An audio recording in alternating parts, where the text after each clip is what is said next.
This is Time Signatures with Jim Ervin, a podcast and radio program presented by the Capital Area Blues Society in Lansing, Michigan. Driving up and down these Michigan roads, yeah. And now, here he is, your host, Jim Ervin. Baby, I'm home. Well, hi there, everyone, and thank you, Parker. I'm Jim Ervin, and this is Time Signatures. Over the past couple of years, I've had the good fortune of making connections deep in the blues scene around the United States. One of the most influential of these connections is a woman I have referred to as my honorary assistant executive producer, Lynn Orman of Chicago. Lynn has literally swung the doors of the Chicago blues scene wide open for me, and as a result, I've had many members of Chicago's blues elite on the show. Today is another such episode, as I have the honor of welcoming one of the all-time great bluesmen's sons of the show to the show, Mud Morganfield. Yeah, you guess it, Muddy's eldest son. He is a blues musician in his own right, performing his father's hallmark songs and some of his own. It's all about the Chicago blues for this guy, and he's here to talk about his new album, Deep Mud. Along with Mud, one of his father's last band members, Rick Kreher, played guitar for Muddy between 1980 and 1983, joining fellow bandmates John Primer also on guitar, bassist Ernest Johnson, Lovey Lee on piano, and Ray Allison on drums. Kreher made his own mark on the Chicago blues scene, where he continues to hold court today. Gentlemen, there's lots to talk about here, but let me begin by saying to you both, welcome to Time Signatures. How are you? Thanks, Jim. Fantastic. Doing well, thanks. All right. Mud, I want to start with you, sir, and I would love to hear about your early years coming up as a young man in Muddy's home. Well, I really wasn't in Dad's home in my early years. You know, he was in our home. We stayed on 18th and Washburn. It's a few blocks from Maxwell Street, better known as Jewtown. Okay. That was the apartment building, is that correct? No, the apartment building was belonged to Chess Records. I think it was on 43rd and Ellis or 42nd and Ellis, somewhere like that. Okay. We had an apartment in there for a while. Now, I was reading about that apartment building owned by the Chess brothers, and Right. among those living there, in addition to your father, Bo Diddley and Howlin' Wolf, any All memories of of those guys when you were growing up? I vaguely, I mean, because I was a kid. I had no idea who they were. You know, I just knew that they were in the singing business. Yeah. Okay. So pretty much it. Was there ever a point that you felt like you had to get into the family biz, or did it just sort of come to you naturally? No, I think, man, I think I didn't have a choice. I didn't have a choice, man. I come here in the blues. I tell people this all the time. When I was here, I had the music running through me. I had to pat myself to sleep on the side of my bed by tapping. I had to get notes out. I had to get the rhythm going. That was my pacifier. So Wow. I was born in this stuff, man. I didn't ask for it, but I was born in the blues. Right on, right on. Now, I remember talking to some of the other blues greats children not long ago when they were doing the inductions in Illinois, in Joliet, I believe it was. Oh yeah, And they shared some, yeah. Sure. They shared some personal details about their fathers. What's your fondest memory of your dad? I have very few because Dad was always on the road. When my dad come in, and Rick can attest to that, my dad would be on the road for months sometime, and he would come in and he would get in front of the TV right there and watch the White Sox. His White Sox was his team, and we were really not allowed to disturb Dad. We were in the same house. He was just laid back, and that's the most part I miss from him. That he didn't have time to throw a ball back and forth to me, a football, or that kind of stuff. So. But I didn't have very little bit of memories besides getting some drums from him every Christmas and different little things like that, man. But nothing really close-knit that I wanted. So. Sure. Well, Rick, how about you, man? Talk about your earliest memories of music. Earliest memories of music. Well, being born and raised in Chicago, the earliest memories would probably be like of course, from the radio. And the one thing about back then, you're talking about 50s and 60s. Radio stations weren't like they are now. They'd play a little bit of everything. I mean, you'd hear the current hits of the day, but they'd also throw in like a Jimmy Reed song once in a while, or a jazz song, country western, and then you kind of opened you up to a lot of different facets of music, which they don't do that anymore. Yeah, top 40 radio, man. Isn't that what they called it back then? Yes. I was just a kid in the 60s, but I vaguely remember top 40 radio. Now, at what age did you find that you were going to be getting into the blues and decide that you were going to follow that path in life, Rick? Well, I was actually a teenager when I see from listening to the radio, and then of course because of my age, I was of course the Beatles and all that kind of stuff. But I was Sure. I was young back then. But then when I started to go out, that's kind of when, in the '60s when the psychedelic rock and all this stuff was starting, all the San Francisco bands and stuff. So when a lot of acts would come through Chicago, I'd go and with some friends of mine, and we go check them out all the time. And a lot of times when these groups would come in from out of town, or Chicago groups that would play at these venues, they'd have a blues act opening up.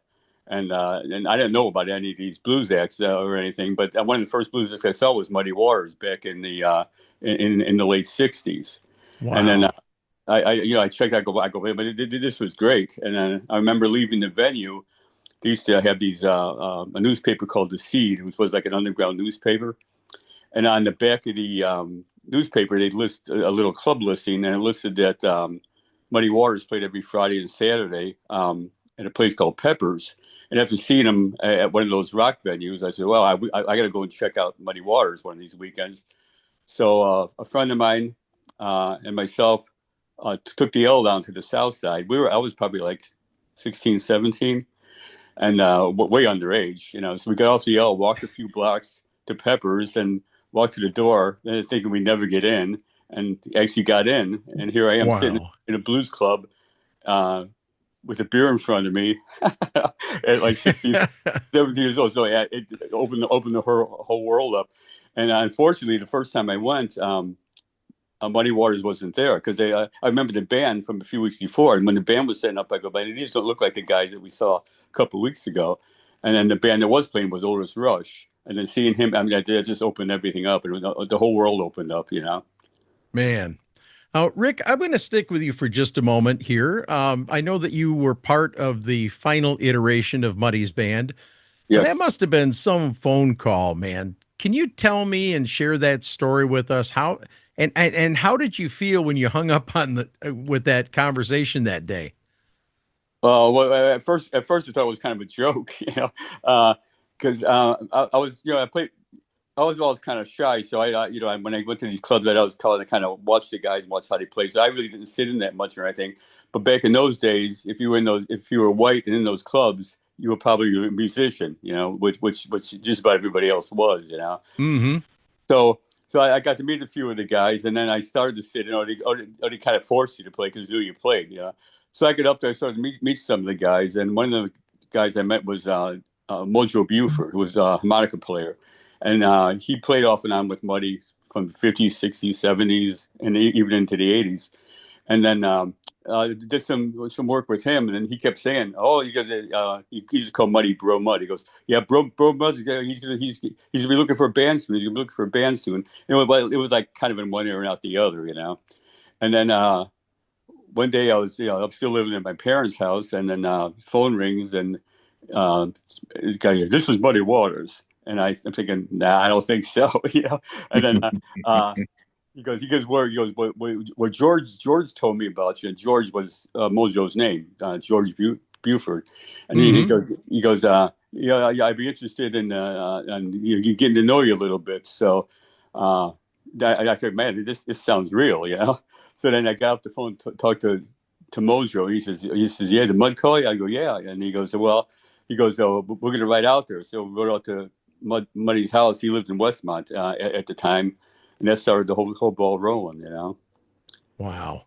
Now, Mud, over the course of your own career, you've traveled to Europe, the UK, China, and Denmark. In fact, you just got back stateside after playing several sold-out shows across the pond. What is the overall vibe like over there as compared to here in the United States? It's fantastic, man. They have a degree of respect for blues that you don't see here. You know, you could go on stage and you can hear a pin drop, as they say. Wow. You could hear a mouse piss on cotton. Yeah, you know, and the antithesis of them, they are so loving United States and especially Chicago blues till you could go there and sound like nothing, and they'll still clap for you. What can you get that from, John? You don't have to Well, even sound good, and they'll keep your morale lifted. and how are you accepted over there? Being part of blues royalty from Chicago. My second home. And to tell you, a lot of doors open for me because of my dad. So let's just get that out the way there. A lot of Yes, doors sir. open. People from, I've seen grown men's cry, promoters, festival owners, who, when I did stuff like 19 years old, just took them so much back to those times where they just played muddy without the living room windows. Fantastic, man. Wow. Now, having played in all of those incredible places, is there one dream venue that you've not yet played that you would love to book and perform at? I don't know. I played many of them. It's probably why I can't find much work now. I've been from India, man, to Russia. I played Moscow. I played Brazil, Argentina, uh, Dubai a few times. Lucerne Blues Festival, which was one of my favorite festivals. They were Rick was with me. You know, that's my right hand man now, and they had limousines pick us up, man, at the airport, and if we wasn't royalty, we felt royalty. So Nice. I've Nice. had so many great experiences, Jim, in my travels. Rick, I'm coming back over to you, man. Talk to me about that very first tour that you went on with Muddy. Where was it, and what was the experience like for you personally? Well, like I was in my mid 20s, and back then it was which like especially like in the late 70s, nobody I knew had a passport or anything like that because we didn't go anywhere like that. And then so when Muddy first contacted me, and at the point he didn't even hear me play guitar at that point. And he goes, yeah, he goes, we're leaving for Texas for a couple weeks, but I have an old friend of mine is going to help me out on for those couple weeks, Jimmy Rogers. He says, but then I want you to start playing guitar. He says, so why don't you come with me as the road manager for 2 weeks, and then when Jimmy leaves, then you can come on as a guitar player. So I originally Okay. started for 2 weeks being the road manager. We went down to Texas, went down to Antone's. Antone's is having the big 50th anniversary, and Oh, yeah. this was almost 50 years ago now down there. So I kind of saw that whole scene kind of down there, at the time too. And then from then he goes, well, you're going to have to get a passport. And I said, oh, okay, So he goes, you got to go to the federal building downtown. So the next day, went to the federal building downtown, and like I said, this was 1980, so this is pre 9/11. Uh, Sure. and Buddy mentioned this to me when he go down there, tell him to play with me. I said okay.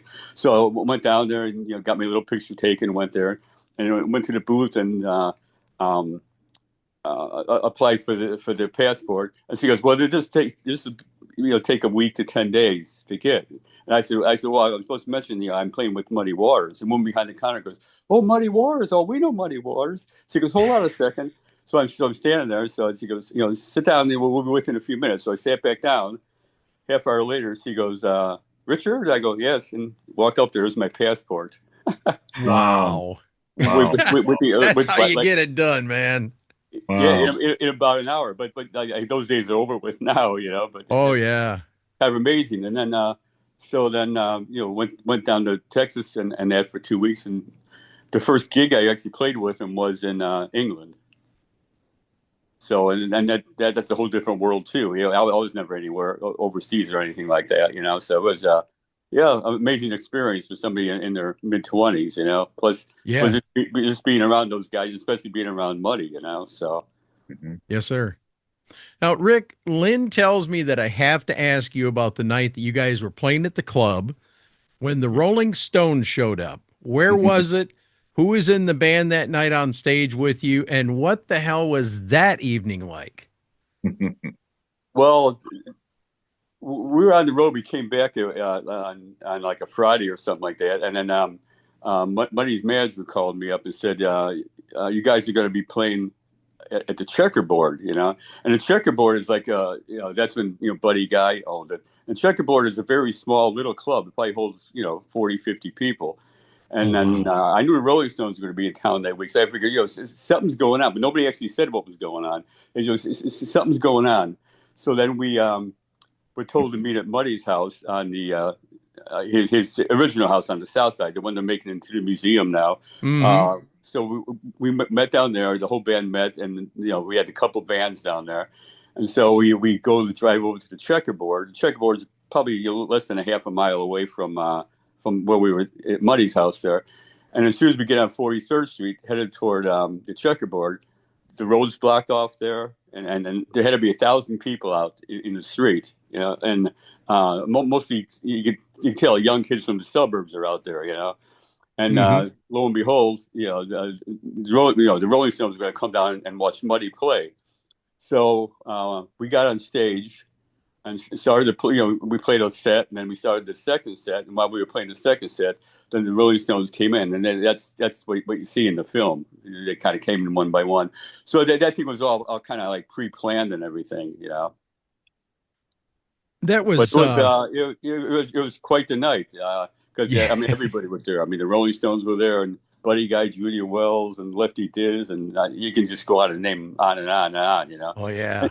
But it was very hectic, and I just remember it being very loud in there. But if you see the video, they kind of calmed everything down. It was the music was kind of chaotic because, but it was a great, fantastic night though. It was it's something I always remember. It's one of my favorite DVDs. I've got a copy of it sitting up here in my cabinet. Absolutely love it. Now, Mud, Film. The knowing film. Rick's history with your father, what is it like to have him as a member of your own band?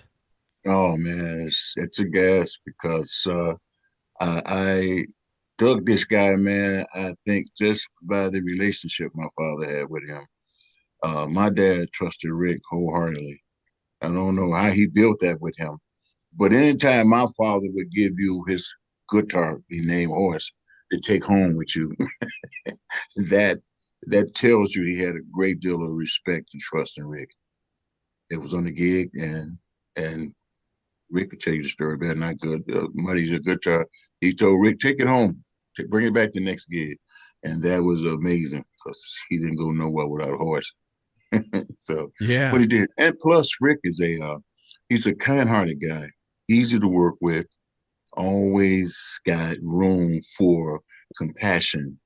When uh, I don't have a lot of compassion for mess, so to speak. When people promise to pay, they don't show up. And Rick always said, well, he'll try to smooth it over for them. Well, more they this or they that. And that's just the character he is. So I'm honored that I have him on my right hand side. And I see him and I see kind of like dad and stuff, good guy. Yeah, Yes, thanks. sir. Go ahead. Go ahead, Rick. No, I was just thanking Mud for the compliment. Okay.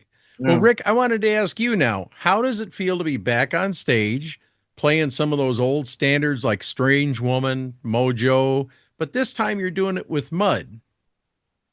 I mean, it's great that here it is, when I was Muddy, you're talking over, 40, 45 years ago, and Mm-hmm. and still kind of doing the same music, and people still love it. And Mud like does a lot of his own tunes and all too, but going back to his dad's stuff, I mean, even Mud's new stuff, I mean, that stuff's going to last forever. The show is going to keep on going long after I'm gone and all of us are gone. It's still going to be the legacy of Muddy Waters, So. Well, I And don't you know know. what, too? And Jim, you know what, too? Just to just to inspire on that. Uh, Rick Kreher is a real Muddy Waters lover. He loved what he did, and he inspires me, and especially on slide guitar. He brings that Muddy Waters to us doing dad stuff better than anyone I know. Thanks again.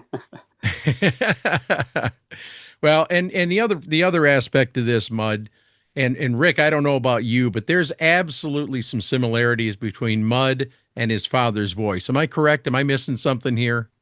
No, not at all. The first time we met, it wasn't at a gig or anything. It was at a holiday luncheon for this blues club. They usually have a holiday lunch every year, and I didn't meet him at the time.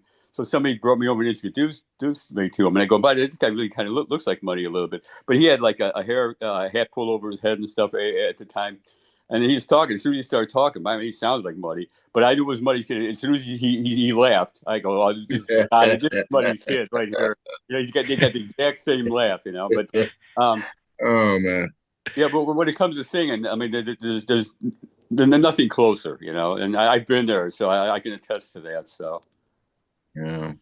All right, let's get to it, Mud. Your new album called Deep Mud came out very Deep Mud. recently. And I Deep have Mud. to tell you, man, I love the sound. Pure Chicago blues start to finish. And honestly, this is not just another musician's kid trying to do something. You genuinely own every aspect of this album, man. Talk about the recording process and those that you assembled to help play on this project. Would you please? You're talking to one Rick Kreher. I had Pookie Sticks, who was actually Buddy Guy drummer now. E.G. McDaniels on bass, who is Floyd McDaniels' son, who was a jazz musician, fantastic jazz musician. Phil Perkins on trumpet. He's another guy who's played with Cameo, with Bernie Mac, and did a Okay. great. I surround myself, Jim. I try with some of the best to bring out what's best in me. And I think I assembled a great team.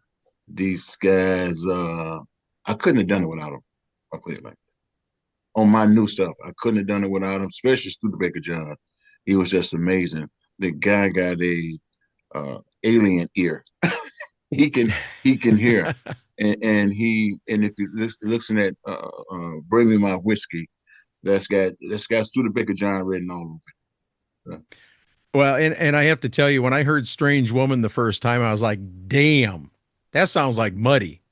Yeah. It just caught me off guard, man. And it's getting a lot of airplay. A lot of people are checking it out and talking about it. But I hope so.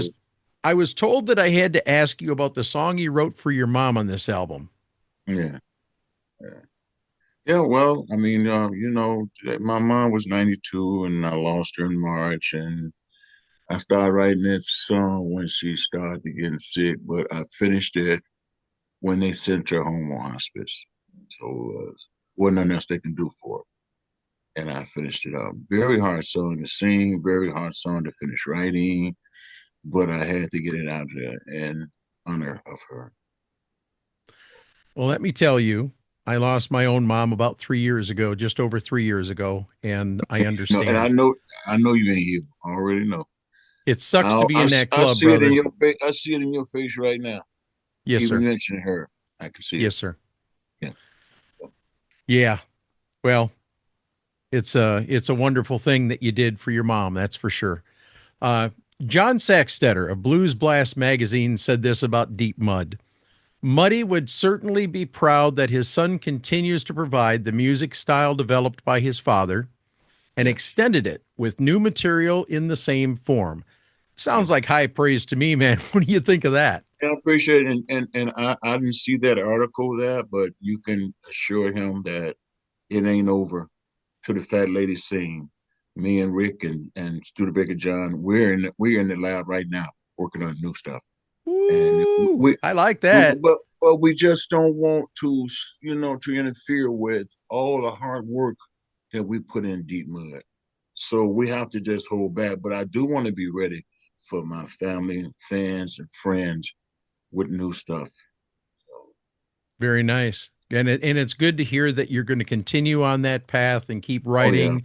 And I'm excited. I'm enjoying the album that you just released, and I'm sure you're going to have to let that cook for a little while. Yeah, that's what I Um, meant.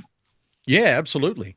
Now, guys, Saturday, November 22nd at North Shore Center for the Performing Arts in Skokie, a very special tribute to the Last Waltz. And of course, Yes, Muddy was part of the original Last Waltz all those years absolutely. ago. Yeah. I would love to have each of you talk about what it means to be a part of this production. Well, you want to start, Ray? Yeah, the guy, his name is Merrill Miller, kind of put the show together, and there's a lot of these shows going on. They always have it before Thanksgiving because their Thanksgiving was the night they originally did the Last Waltz in San Francisco back in the 70s. And what they do different at the North Shore Center is they have a house band, and then all the singers that were on the Last Waltz, like Joni Mitchell, Bob Dylan, and Neil Young, and all that. They have a different local player doing the song that they did originally in the movie. So that makes it different, and it's great. And then they contacted Mud and myself last year to do it. We did it last year, and it was great. The house was sold out, and I think it's pretty close to being sold out again. So it's something we Nice. look forward to. And the backup band is really great also. So it's a really good night. Mud, how about you? It's fantastic, man. It's a 3 hour deal, and Mm, I get to meet some fantastic people, some real musicians, some real blues lovers, which they are hard to find nowadays. Those real blues lovers, but with a lot of up and coming new artists, I know the blues going to survive, but I'm looking forward to that show and representing my father, and who else with Rick Kreher on slide. So it's going to be a lot of fun. yeah, and I see Corky Siegel's going to be there for part of this too. That's cool. That's also cool. Absolutely. And he's been Yeah. around forever. So he Oh knows yeah. little Walter Jr. Wells. He know any James Cotton. He know anyone you put around there. Corky Siegel knows. Love Corky, man. I had a chance to meet him a Yeah. few weeks ago down in Lansing, Illinois for the Little Walter Foundation fundraiser. See? Yeah, What see a I'm talking what a about? Yeah. guy. Yeah, What a yeah. guy. With Marion, his daughter, Lil Walter's daughter, Marion. There you go. Yep. Love Yeah, Marion. All yeah. right, Mud, where can people go to learn more about you? Maybe pick up a copy of that killer new album, Deep Mud, or your other work, and get some merch and book you for a gig. Well, you can contact me. I'm everywhere. Facebook. Um, you can contact me anywhere. I'm on Nola Blue Records. You can contact a beautiful lady named Sally Benton. She's there, and she the one that picked this album up. She saw something in us. We saw something in her, and we hoping the rest is history, Jim. I mean, again, I'm like Dr. Dre. I'm in the lab with a pen and pad every day, trying to create something new for the world.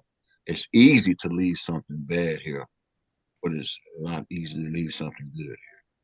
That's Amen my to goal. that. Yes. Well, Mud, I want to thank you for your time. And Rick, I want to thank you for your time as well. Thank you both so much for joining me today on Time Signatures. I appreciate all the stories and the fun.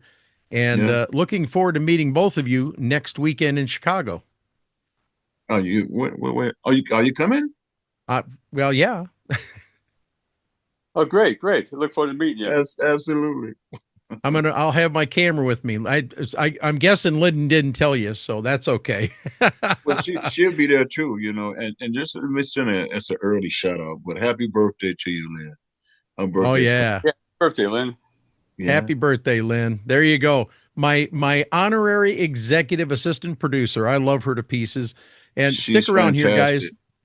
Stick around here, guys, for a minute. I'm going to tie the ribbons on, and I'll be back with you in just a minute. All Before right, we John. wrap up here, I want to remind you that it takes an estimated 5,000 music streams to raise the equivalent of a $20 CD purchase. I couldn't believe it either. So I've made it my policy to buy music from the artist first, and then and only then I will stream from the various platforms. I mean, if we want live music out there, we owe it to ourselves and these musicians to spend our hard-earned cash supporting their music and their merch, okay? Trust me, they're going to thank you every single time, and thank you so much for your consideration, everybody. And that wraps up this edition of Time Signatures. Once again, my thanks to our guests, Mud Morganfield and Rick Kreher, but also to you, for without you, none of this would be possible. Jim Ervin reminding you, keeping the blues alive is everyone's responsibility, but preserving the history of the blues, one story at a time, that's my mission. Until next time, so long, everybody. This has been Time Signatures with Jim Ervin, presented by the Capital Area Blues Society in Lansing, Michigan. For more information on cabs, visit capitalareablues.org. You can find this episode and past episodes at lccconnect.org. The Time Signatures theme song, Michigan Roads, is used by permission and was written by Root Doctor, featuring Freddie Cunningham. You know I'm trying, baby, driving up and down these Michigan roads, yeah. Until next time, keep on keeping the blues alive.